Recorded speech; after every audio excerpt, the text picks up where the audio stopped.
Assalamualaikum warahmatullahi wabarakatuh.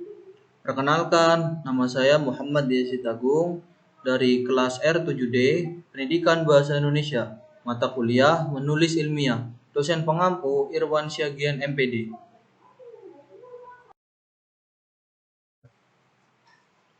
Pada kesempatan kali ini, saya akan membahas tentang analisis data dan menyusun hasil, menyusun metode dan hasil. Yang pertama ada analisis data.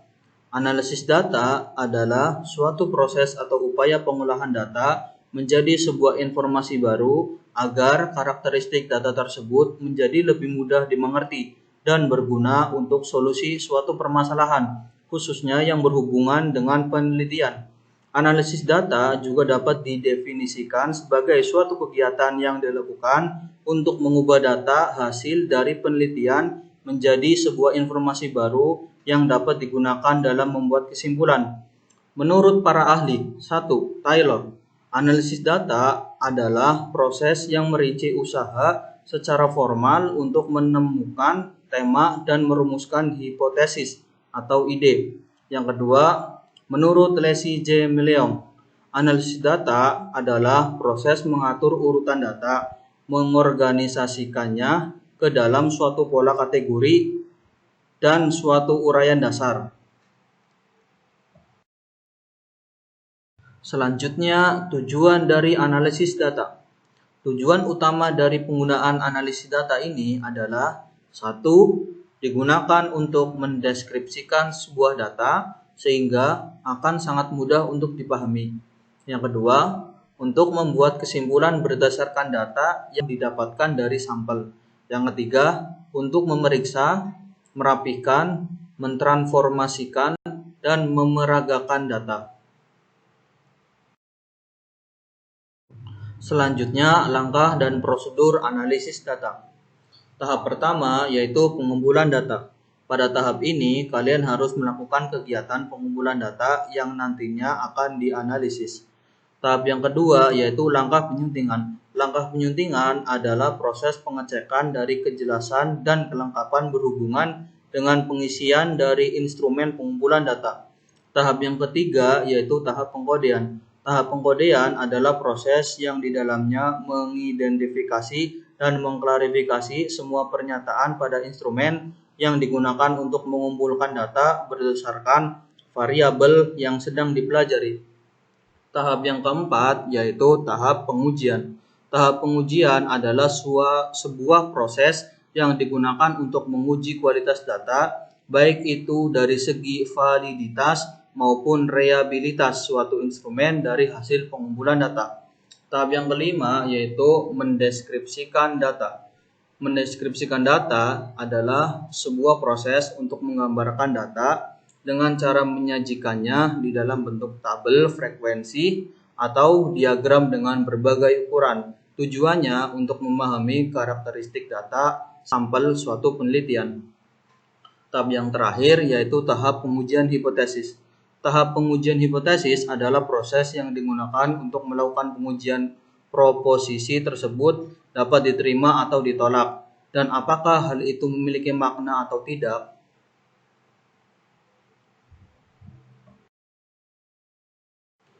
Yang selanjutnya ada macam-macam analisis data.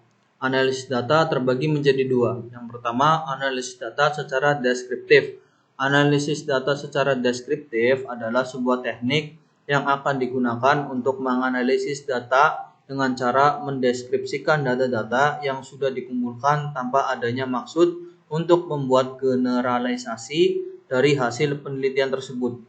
Di bawah ini terdapat beberapa teknik analisis data secara deskriptif yang disajikan ke dalam berbagai bentuk, misalnya grafik, tabel, presentasi, frekuensi, diagram, dan lain-lain. Yang kedua, ada analisis data secara inferensial. Analisis data secara inferensial adalah sebuah teknik analisis yang di dalamnya menggunakan sebuah statistik dengan cara membuat kesimpulan data yang berlaku secara umum. Di dalam teknik analisis ini menggunakan sebuah rumus statistik tertentu Oleh sebab itu, hasil dari perhitungan rumus tersebut akan menjadi dasar dalam generalisasi sampel dan sebuah populasi.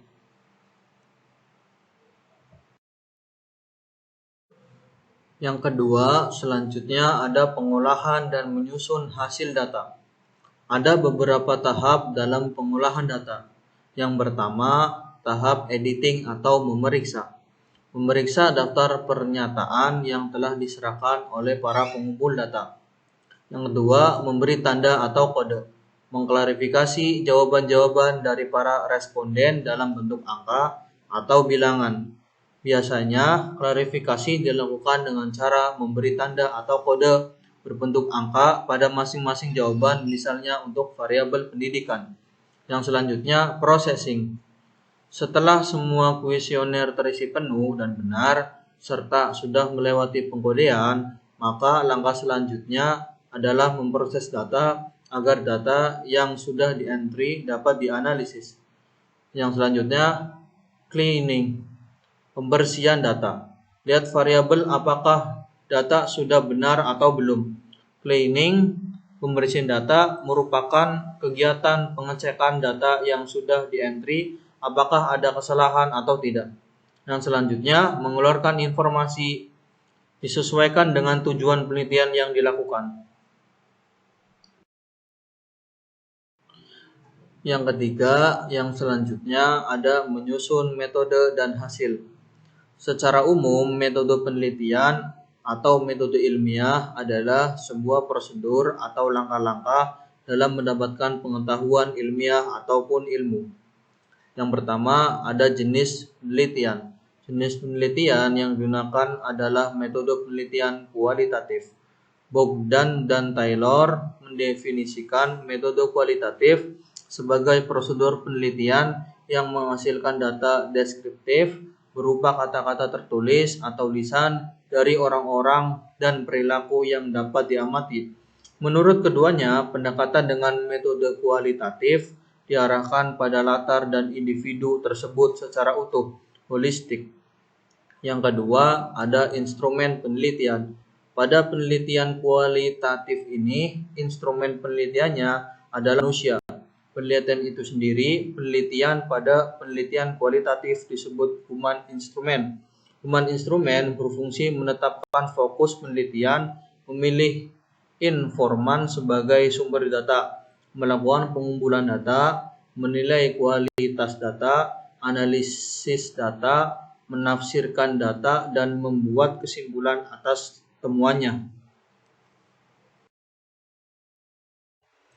Yang ketiga, sumber data. Data dapat diartikan sebagai fakta atau keterangan-keterangan yang akan diolah dalam kegiatan penelitian. Sumber data dapat dibedakan menjadi dua, yaitu data primer dan data sekunder. Data primer atau data tahap pertama adalah data yang diperoleh langsung dari subjek penelitian dengan mengenakan alat pengukur atau alat pengambilan data langsung pada subjek sebagai sumber informasi yang dicari. Data sekunder atau data tangan kedua yaitu data yang diperoleh lewat pihak lain, tidak langsung diperoleh oleh peneliti dari subjek penelitiannya. Yang keempat, ada pengumpulan data. Menurut Ari Kunto dalam bukunya Hardiansyah, teknik pengumpulan data yaitu cara memperoleh data dalam melakukan kegiatan penelitian. Yang kelima, teknik analisis data penelitian. Analisis data dilakukan secara kualitatif, yaitu data yang berupa suatu kalimat atau pernyataan yang diinterpretasikan untuk mengetahui makna serta untuk memahami keterkaitan dengan permasalahan yang sedang diteliti. Yang keenam, yang terakhir, yaitu ada pengecekan keabsahan temuan penelitian. Menurut Meleong dalam bukunya Sugiono, kriteria keabsahan temuan data ada 4 macam, yaitu kredibilitas, keteralihan, kebergantungan, dan kepastian. Dalam penelitian kualitatif ini memakai 3 macam. Yang pertama yaitu kredibilitas. Kredibilitas data dimaksudkan untuk membuktikan data yang berhasil dikumpulkan sesuai dengan sebenarnya. Yang kedua, ada kebergantungan. Kriteria ini digunakan untuk menjaga kehati-hatian akan terjadinya kemungkinan kesalahan dalam mengumpulkan dan menginterpretasikan data sehingga data dapat dipertanggungjawabkan secara ilmiah. Yang ketiga, ada kepastian. Kriteria ini digunakan untuk menilai hasil penelitian yang dilakukan dengan cara mengecek data dan informasi serta interpretasi hasil penelitian yang didukung oleh materi yang ada pada pelacakan audit.